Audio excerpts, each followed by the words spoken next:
سامری جادوگر، اب کتنا بڑا مجرم تھا سامری جادوگر۔ اب سامری جادوگر نے لوگوں کو بچڑے کی عبادت پوجا پہ لگا دیا کہ بچڑے کی پوجا کرو، یعنی کیا بڑا ظلم کیا، اس نے سب کو بچڑے پہ لگا دیا۔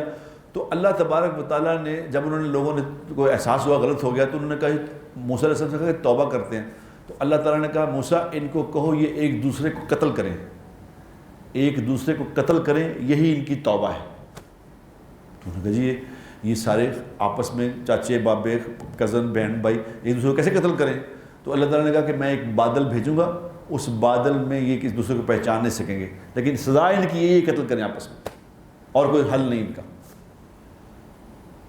اب وہی ہوا، بادل آئے، سب نے ایک دوسرے کو قتل کیا، سب قتل ہو گئے توبہ کے چکر میں۔ اب آئی باری سامری کی۔ اب سامری جس نے سب کچھ کرایا تھا، جب اس کو قتل کرنے لگے تو اللہ نے کہا نہ اس کو قتل نہ کرنا۔ اللہ نے فرمایا اس کو قتل نہ کرنا، اس کو قتل نہ کرنا۔ موسیٰ علیہ السلام نے کہا یا اللہ کو قتل کر، تو اللہ نے فرمایا یہ سخی آدمی ہے، یہ سخی ہے، لوگوں پہ مال خرچ کرتا ہے، اس کو قتل کرتے مجھے حیا آتی ہے، یہ خود ہی مر جائے گا، تم چھوڑو، اس کو قتل نہ کرو۔ تو اس کو کچھ عرصے بعد بخار رہا، بخار سے وہ مر گیا، قتل نہیں اللہ نے ہو گیا، اس کی صحابت کی وجہ سے اتنا بڑا مجرم۔ سخی بنو میرے دوستو، اللہ سخی کو پسند کرتا ہے، سخی سے اللہ کی محبت ہے، اور بخیل سے اللہ کا بغض ہے۔ بخیل اللہ کا دوست ہو نہیں سکتا، سخی اللہ سے دوستی ختم کر نہیں سکتا۔